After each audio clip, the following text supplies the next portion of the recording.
Bismillah, walhamdulillah, wassalatu wassalamu ala rasulillah. Amma ba'd, assalamu alaikum rahmatullahi wa barakatuhu. Урматтуу момун мусулмандар. Сабактарыбыз улантабыз жин жана шайтандар аламы. Бүгүн каралуучу маселебиз суроо жаралышы мүмкүн. Биз мына айтып атабыз, жиндер тозоктун отунда азапталат, шайтандар азапталынат. Жана эгерде жанакы асманда bir кабарды угайын деген болсо, от менен атылат деп ушул сөздөр айтылып атат. Бирок кандай болуп калат деген суроо жаралат. Өздөрү оттон жаралса, оттон кантип зыян табышат? Албетте бул суроо жаралат, бирок маселе буну эгер кыяс кылып көрсөк, адамдын жаратылышына. Адам негизи топурактан жаралган. Ошол үчүн эгерде мисалы үчүн бир топурактан ошол кирпичти алып туруп эгер адамды чаба турган болсок, анда албетте бул кирпич ага зыян алып келет. Топурактан жаралуусуна карабастан. Себеп дегенде негизги жаралуу бул топурактан болгон адам атабыз. Бирок бул убакыттын өтүшү менен биз ал жаралуудан чыгып бөлөк келбетти алганбыз. Ошол сыяктуу эле жин жана шайтандардын баштапкы жаралуусу бул оттон болгон, жана азыркы акыбалы өзгөрүлгөн.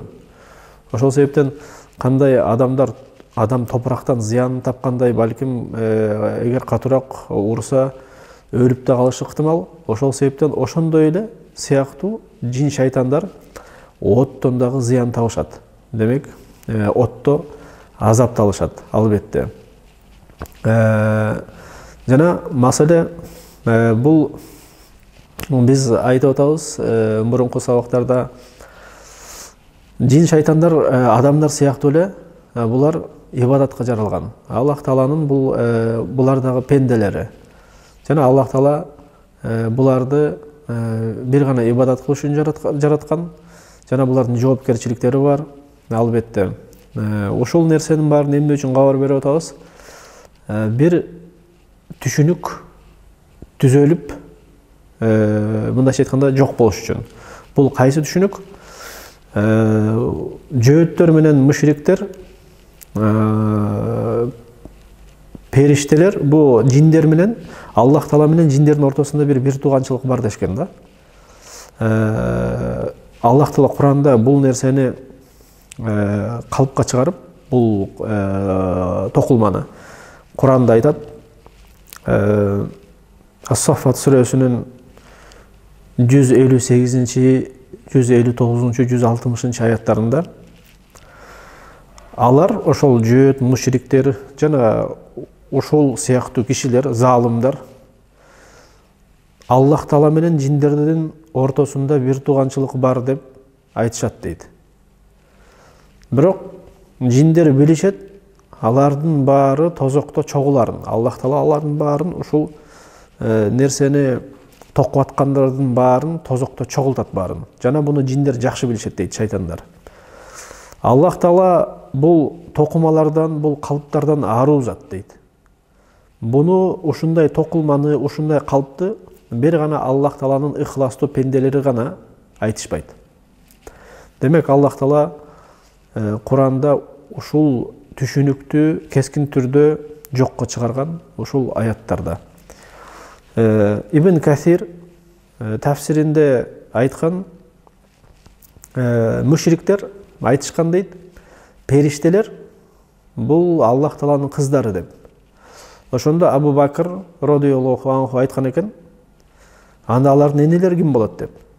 Дегенде алар айтышкан дейт, эң жиндердин мансаптуу аялдары деп айткан дейт да. Бунун баары тең калыптан чыккан, токулган бул сөздөр албетте. Бирок бул адамдардын арасында ушул пикир дагы болгон үчүн ушул нерсени жокко чыгаруу ниетинде түшүнүк берип атабыз. Бул нерсе түшүнүктөрдөн чыгып, бул жок болуп кетиш керек негизи. Андан соң дагы бир түшүнүк бар. Бул иблис шайтан менен, ошо башчысы менен Аллах Тааланын бир туганчылыгы бар деген. Бул көбүнчө эмнеде даңазаланат, кайсы тармакта?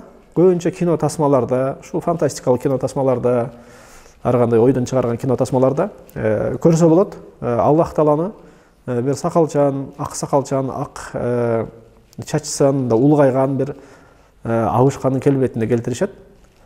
Ал эми иблисти, ошо шайтанды, анын мындай бир жаман бир тууганы катары жана Аллах Таала аны ошол тозокко камап койгондой ушундай бир сүрөттөрдү чыгарышат. Ушундай бир кино тасмалар аябай көп тартылат. Жана ошол сиңип кеткен ошол аркылуу. Бирок Аллах Таала бул нерседен аруу зат. Эч кандай иблис болобу, шайтан болобу, жин болобу, ким болобу, Аллахка бир туганчылыгы эч ким бир туганчылык мамилеси жок. Аллах Таала жаңгыз жана Аллах Таала өз сыфаттарында кемелдүү жана эч кимге муктаж эмес.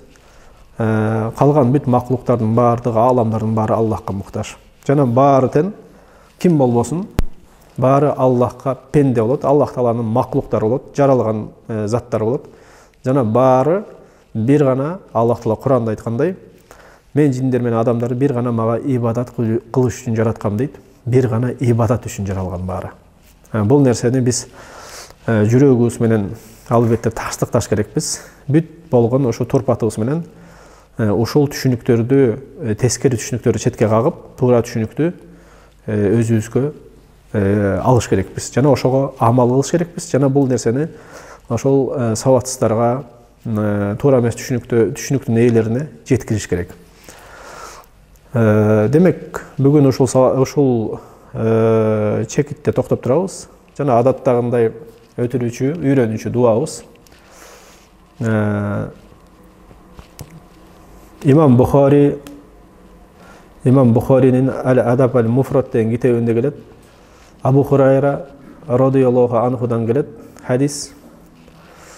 Абу Хурайра айтат, Абу Бакр пайгамбарыбызга мынтип айтты дейт.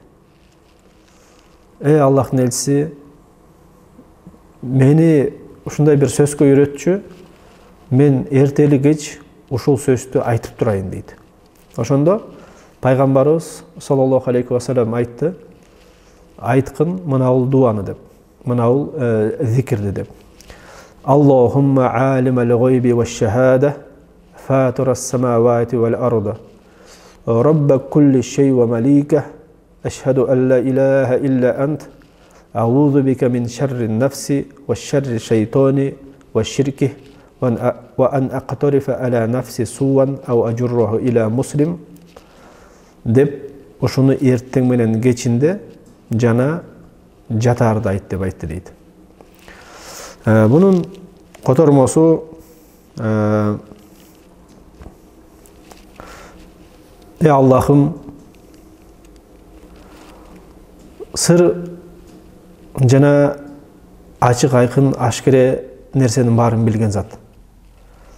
Асман менен жердин жаратуучусу, бардык нерсенин роббусу жана падышасы. Сенден бөлөк сыйынууга татыктуу зат жоктугуна куөлүк келтирем. Сенден өзүмдүн нафсымдын жамандыгынан коргонуу сурайм. Жана шайтандан коргонуу сурайм, жана шайтандын ширкинен, шерик болушунан коргонуу сурайм. Жана сенден өзүмө жамандык, нафсыма жамандык кылуудан коргонуу сурайм, жана бөлөк бир мусулманга зыян келтирүүдөн коргонуу сурайм. Аллах Таала баарыбызга бардык жамандыктардан коргонуу берсин.